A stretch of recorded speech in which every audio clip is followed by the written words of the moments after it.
Hey, the play-in tournament is finally over, and the playoffs are set to begin today. 1 o'clock. NBA playoff basketball is officially here, and I gotta say, it's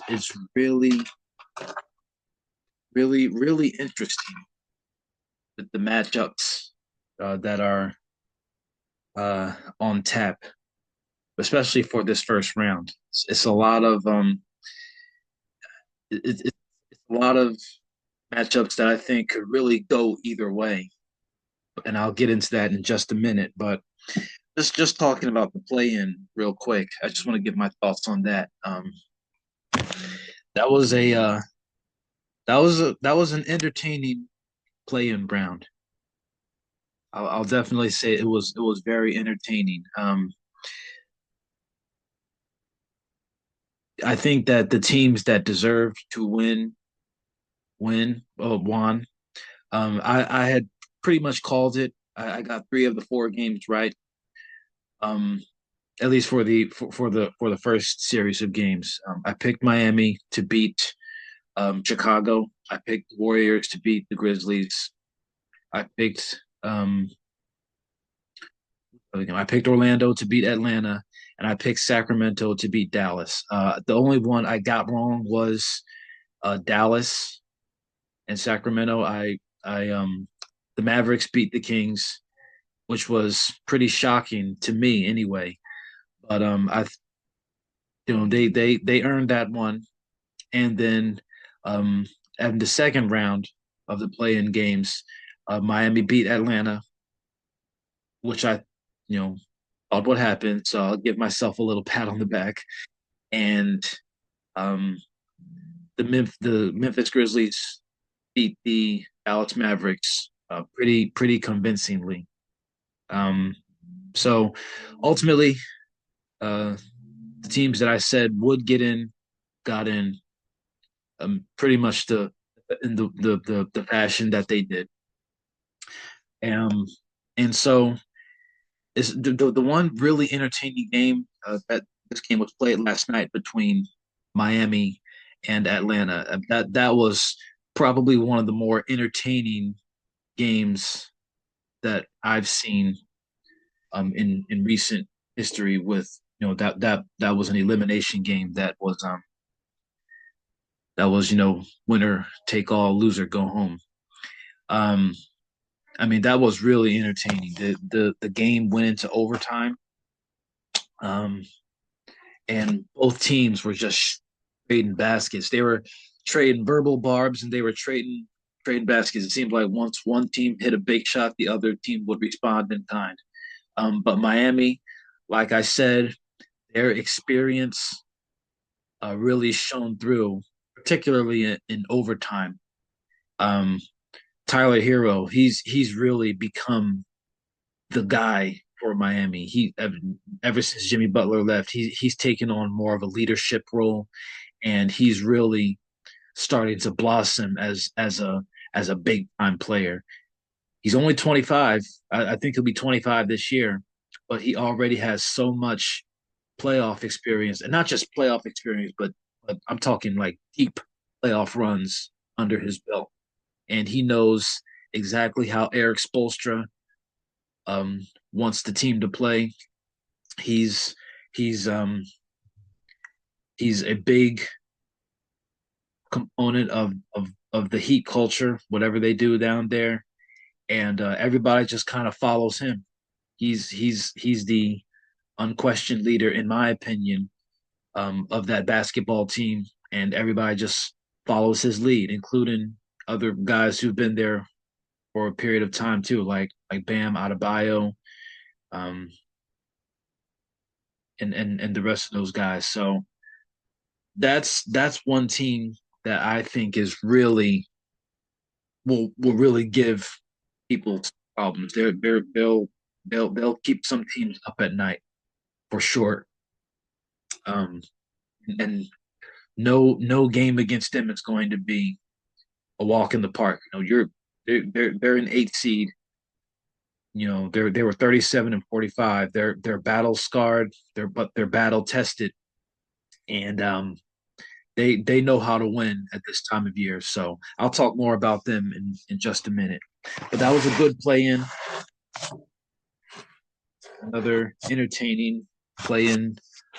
Um, but now we move to the real meat and potatoes of basketball season, which is the playoffs. And we've got a lot of good playoff series in this first round. I mean, a lot of intriguing playoff series. So let's just go through the uh, playoff series one by one. The first, and let's start with the Eastern Conference. First round, we've got the number one seed Cleveland Cavaliers going up against the aforementioned number 8 seed Miami Heat. We've got the number 4 Indiana Pacers matched up against the number 5 Milwaukee Bucks. That'll be the first playoff game. Game 1 starts at 1 o'clock this afternoon.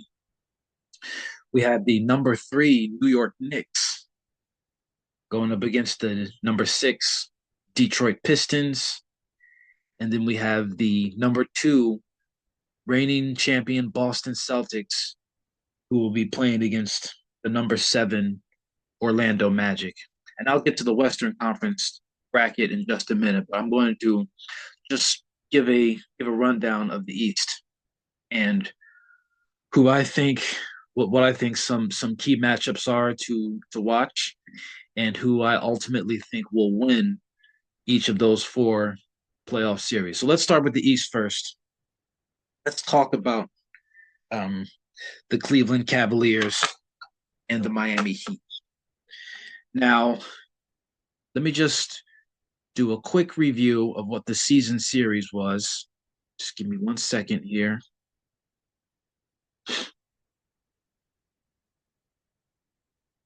And of course, as I know that um, the playoffs are totally different from the regular season, but I'm just going to look at each of these regular season series just for context.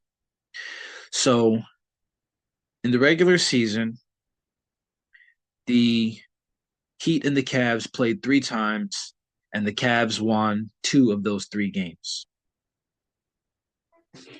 Cavs won 2 of those 3 games. They won a season series 2-1 against the Heat. So there's that. The Miami Heat, the one thing that really kind of, if I was a Cleveland Cavaliers fan, the one thing that kind of makes me nervous about this series is what I just mentioned, which is the Heat's deep playoff experience in recent years. They're an 8 seed, but they're not a normal 8 seed. Heat have made a habit of being like that pest that you just can't seem to get rid of. And because they have so many veterans on their team, they again they know how to win at this time of year. They have one of the all-time great coaches in Eric Spoelstra, and they have battle-tested veterans like a Tyler Hero, like a Bam Adebayo, like a Kevin Love, who really doesn't play that much anymore, but he's very he's like an additional coach on the sidelines, and he can still come in and he can still provide a little mini spark every once in a while.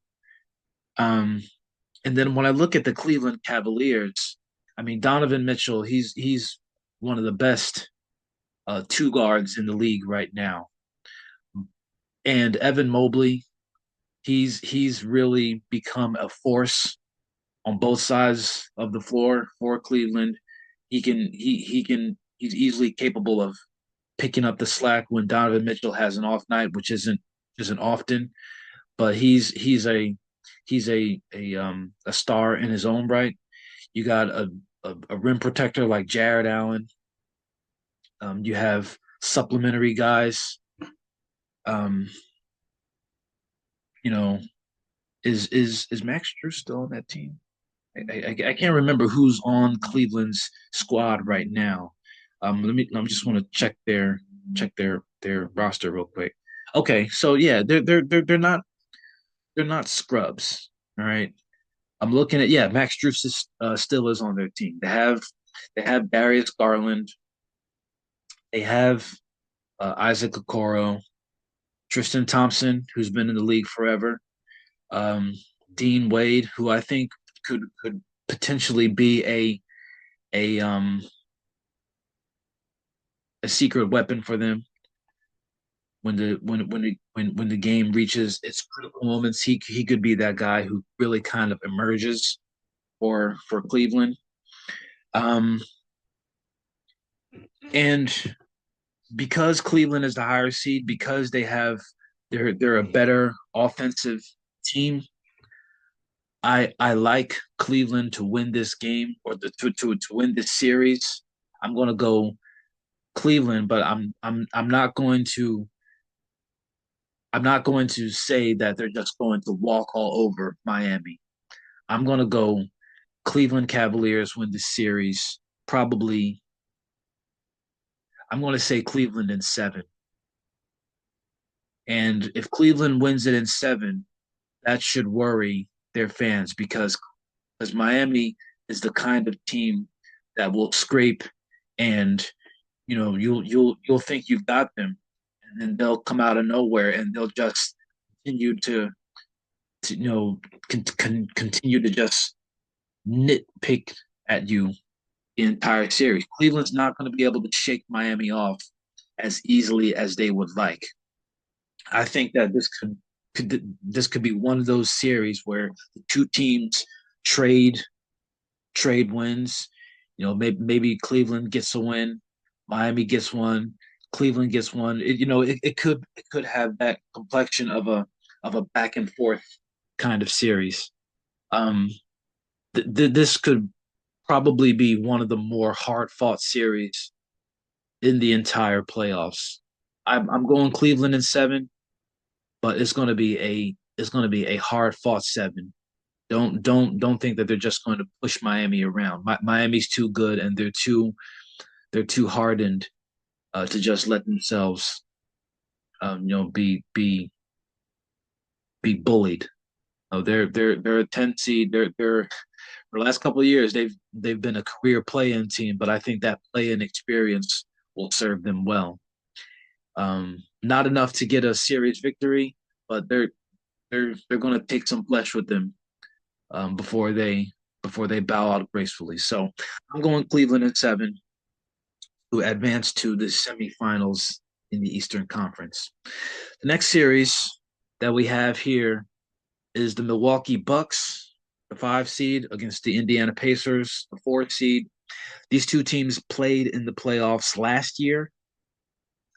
And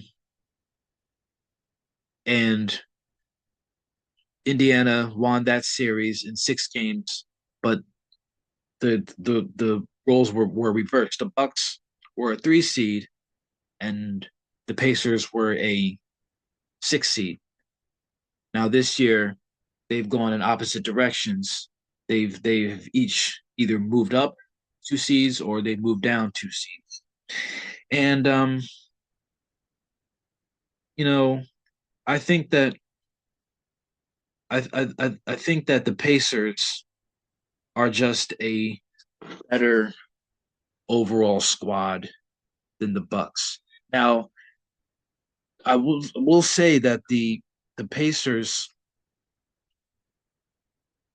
the Bucks took 2 of 3 from the or excuse me, 3 of 4 from the Pacers this year.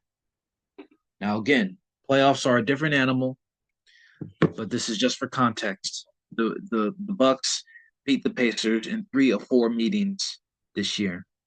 But overall, I think that the Pacers are just a better team than the Bucks are. Damian Lillard, fortunately, he's recovering well. He was experiencing some blood clots earlier, but he's off that um, treatment or off that medication, whatever the case is. He's not having to undergo that anymore, but he's still not going to be ready for the start of this series. And I think that not having him, I mean, even with Damian Lillard last year, the Pacers still bested the Bucks. Not having him this year for the start of this series, I think is going to hurt the Bucks um in the in the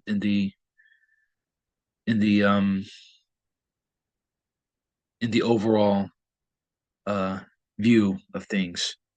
Um Tyrese Halliburton is an all world player. He can do everything. He can score. He can steal. He can play defense. He's a playmaker. He can you know control the game really. And what's more is that he's one of the few guys in the league who won't make a lot of mistakes. He won't make a lot of careless turnovers. I don't know how many games he had this year where he didn't have any turnovers, but it was quite a few. I'm willing to guess that it was probably the most games of any guard of any player who didn't have any turnovers. And as a guard, you have the ball in your hand most of the time. You're guaranteed to make at least 2 to 3 turnovers. And Tyrese Halliburton, he just he just doesn't do that. He's as careful with the basketball as any player in the league. So overall, I think that even with a player like Giannis Antetokounmpo, who is still one of the best all around players in the game, I don't think that it'll be enough for the Bucks to overcome the Pacers. They might get one, maybe two off of Indiana, but I think that Indiana they're just a more complete team. In addition to Tyrese Halliburton, you got guys like Pascal Siakam. Okay, you got Miles Turner. You've got role players like T.J. McConnell. I think he's really underrated. I don't think he gets nearly the kind of credit that he deserves for being just or general, knowing knowing what to do, knowing the right play to make. That little 12-foot teardrop, that little that little a floater that he has. He's mastered that. Andrew Nemhard. I don't know if I mentioned him, but he's another player who is um who is underrated. And the Bucks, they're just they're just not equipped, in my opinion, to run to win 4 games against Pacers in a series before the Pacers win 4 games against them. So I'm going with the Pacers to win. I'm going with the Pacers to win in 5 games. Um, and they'll meet up with Cleveland in the semifinals. Um, the Bucks again. I think that Giannis is a great player, but it just won't be enough. And who knows? This could be very well be Giannis Antetokounmpo's uh, final final run to the playoffs in a Bucks uniform. But that's a discussion for another day. Pacers in 5. That's what I'm going with. The next series in the Eastern Conference playoffs is the 3 seeded New York Knicks against the 6 seeded Detroit Pistons. And this playoff series is really one of the more intriguing ones to me. This is a series that I think has potential for an upset. In fact, of all the playoff series, East or Western Conference, I think that this is the one where most likely a playoff upset could happen. The Pistons, first off, this is their first um, playoff action in 5, 6 years. I think this is the first time that they've made the playoffs since before the pandemic. I think Blake Griffin was on that team. I think they were coached by Dwayne. What's the guy's name? Oh boy, Dwayne Casey. I think Dwayne Casey was the head coach. I could be wrong about that, but at any rate, um, the Pistons are in the playoffs, and they're one of those teams that just kind of sneaks up on you, and you really don't know how to play them. Plus the fact that the Pistons they beat the Knicks. They played 4 games. The Pistons won 3 of those 4 games against the Knicks. So it's not like they're unfamiliar with the Knicks style of play. The Pistons know how to play them and they know how to beat them. And what's even more scarier is that they're playing with confidence. They have a player in Cade Cunningham who has really emerged as one of the best scorers in the game today. And then you have other pieces around him. You know, you have guys like Malik Beasley. You have guys like Jaden Ivey. You have an enforcer and Isaiah Stewart, who is really, you don't know what you're going to get with him. I think he'll be on his best behavior because it is the playoffs. But Isaiah Stewart, man, he's just like, what is this guy's problem? He's crazy. He's that volatile force. But again, I think that he'll be more controlled for this series. You have another guy like Tobias Harris. And let me just say this real quick as a Sixer fan. Tobias Harris is a player that I think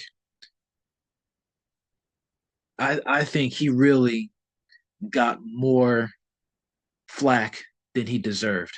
What was he what was he worth the contract that we signed him to years ago? No, he wasn't. He wasn't. All right, let's I'll get that out the way. Tobias Harris didn't live up to the the big payday that the Sixers gave him many moons ago. I admit that, but there have been times in group chats, and discussions where I defended guys vehemently about you know listen, he's not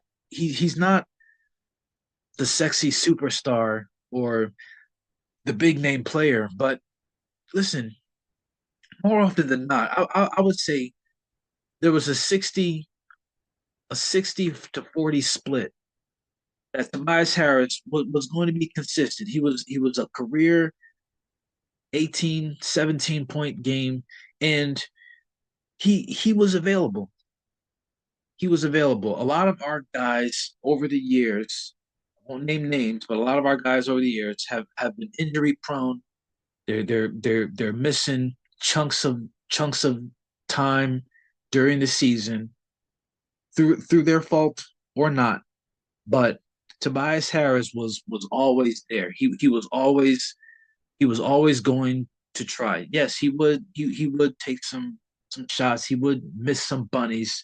It was frustrating to see, but I'm just glad that Tobias Harris is getting his shot at redemption. I know he was on Detroit a couple of years ago, back during the 2010s.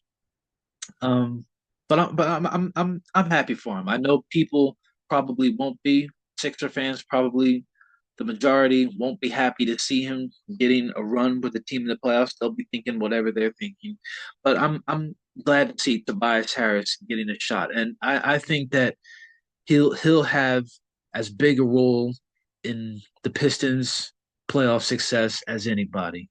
Cade Cunningham is obviously going to be the focus, but Tobias Harris, he's that veteran that I think could give them some big minutes um, when it comes down to it. So the Pistons, and they're coached by Bickerstaff, who I think is a strong candidate for Coach of the Year. I think he gets a bad rep in the league too.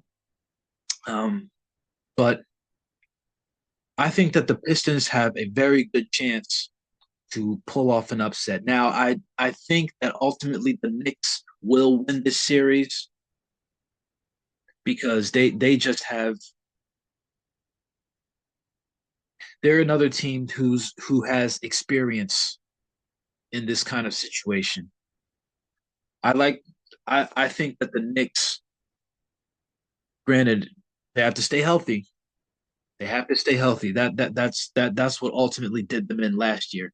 The Knicks have to stay healthy. They have to find a way to get um to to keep everyone's health intact for this series. And I think that if they do that, I think they have as good a chance to win this series against a very aggressive Pistons team. Because see, the thing about the Pistons is that they're playing with house money.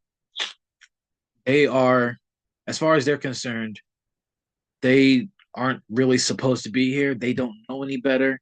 They they're they can play free. They know they're the underdog. They know they're not favored to win, and so that's really one of the most um, liberating feelings as a professional sports team when you're going up against somebody who you know on paper is better than in the standings and the record book is better than you, and but you know you can beat them. That's one of the best feelings in the world, and I believe that that's how the Pistons feel. The Knicks are better. They have one of the best guards in the league, Jalen Brunson. They've got one of the best rebounding guards in Josh Hart. They've got an Iron Man, Mikal Bridges, Carl Anthony Towns. He's having a rebirth.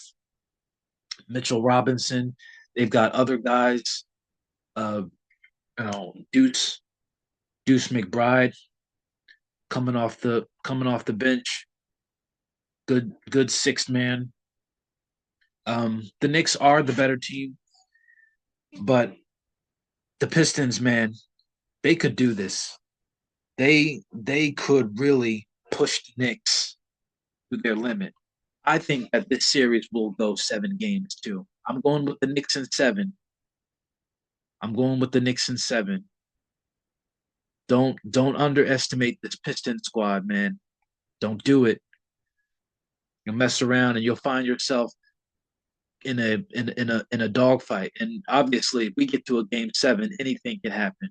And as a Sixer fan, I try to remain as impartial as I can in these playoff series. I want to see some good series. I want to see some good basketball. But if there was one team that I wanted to win, if there was one team that I was going to pull for, or that I was going to come close to pulling for, it would probably be the Detroit Pistons.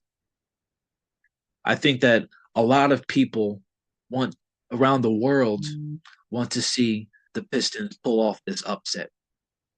I really think they do. I think that it would it would bring so many fans such joy, particularly Sixer fans, because the Knicks are the last team that we played in the playoffs and we lost to them in 6 games last year. I think that it would just make NBA fans and especially Sixer fans year if they if the Pistons knock off the Knicks in the first round. So that would be one of the biggest upsets in recent NBA history.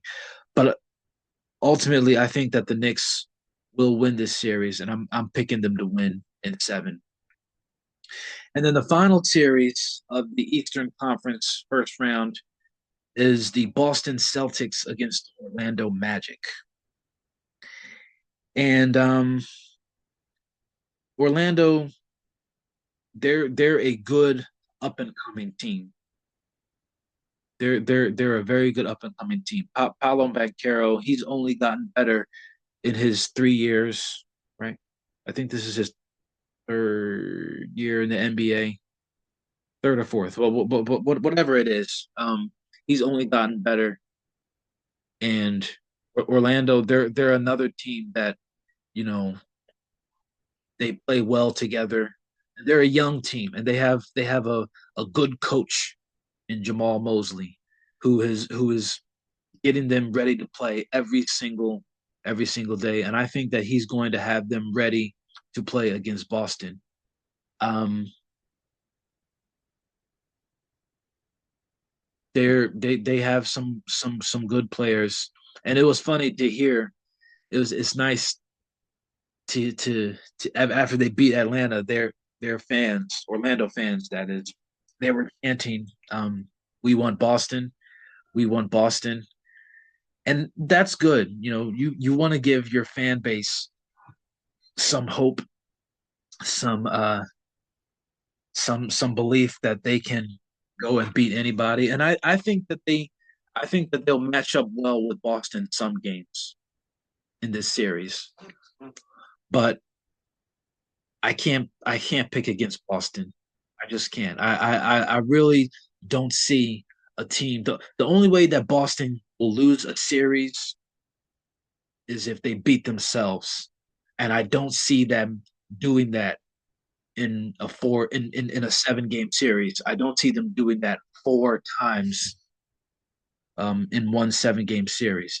Boston's they're just too good. And that pains me as a Sixer fan to say.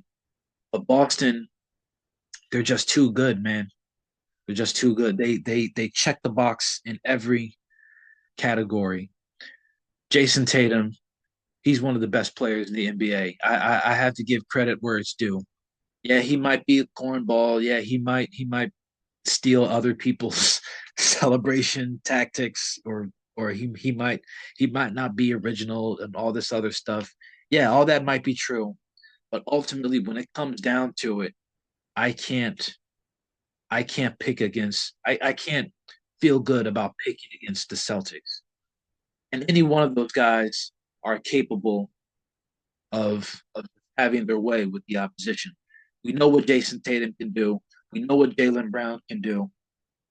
Um, but then you have other guys like Derek White, who's just there. Derek White, he reminds me almost of like he's a Rick Fox type of player. And if you watch the Lakers in the early 2000s, you know what I'm talking about. He's that annoying guy who's. But I think that Derek Fox is or Derek White is better than Rick Fox as far as a scorer. From a scoring standpoint. I think that Derek White is better than Rick Fox. Um, but yeah, he's just kind of like there, and he always seems to be making the big shot. He has a very subtle kind of arrogance about him, kind of an air, and you know he just finds a way to make to do those little things that really annoys you as a fan of the opposite team. I remember a couple of years ago, the Celtics and the Heat were playing in the playoffs. The Heat it was a closeout game, and somebody missed a shot for the Celtics, and here comes Derek White out of nowhere, gets the rebound and lays it up, and you know he's able to get it off just as time expires, and instead of winning the game and winning the series, they go back to a game 7, and it's because of Derek White's hustle and his his knowing the situation that the Celtics were able to extend the series. Now they ultimately lost to the Heat. I think that was the year that they played the Nuggets in the finals. They ultimately lost, but it's little stuff like that that really irks you. That really is like, well, where the heck is this guy coming from? Why can't anybody block him out? What are we doing? Why does this guy always seem to make the play that nobody else will make? And that's the kind of player that Derek White strikes me as. He's going to do all the little things. He's going to do the things that really don't show up in the box score that that really makes the difference for you in the game. And so he can do that, but he can do that on a much wider scale too. Derek White is as good a secondary player as any in the league. You have guys like Kristaps Porzingis, Drew Holiday, who's really um, the floor general as well as a defensive stopper. Even at this stage in his career, Drew Holiday is 35, 36 years old, something like that. Drew Holiday is still as important a piece of the Celtics team as any in the league. And then you have those secondary players, Cornette, Peyton Pritchard. You have these other guys on the team who they're just like sharpshooters. I feel like there's somebody. Oh, of course, Al Horford. Oh, how can I forget Al Horford, man? As a Sixer fan, he irks me more than anybody else on that Celtic squad.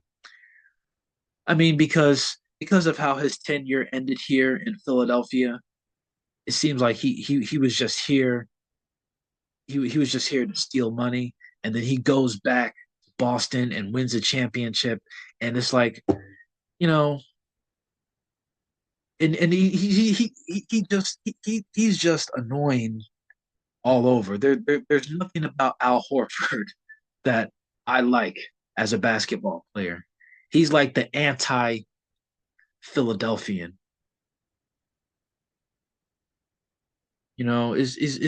It's just really really annoying to see them. And I I think that I'm just going to backtrack a little bit. I know I talked about I wanting the Pistons to win this series, their series against the Knicks.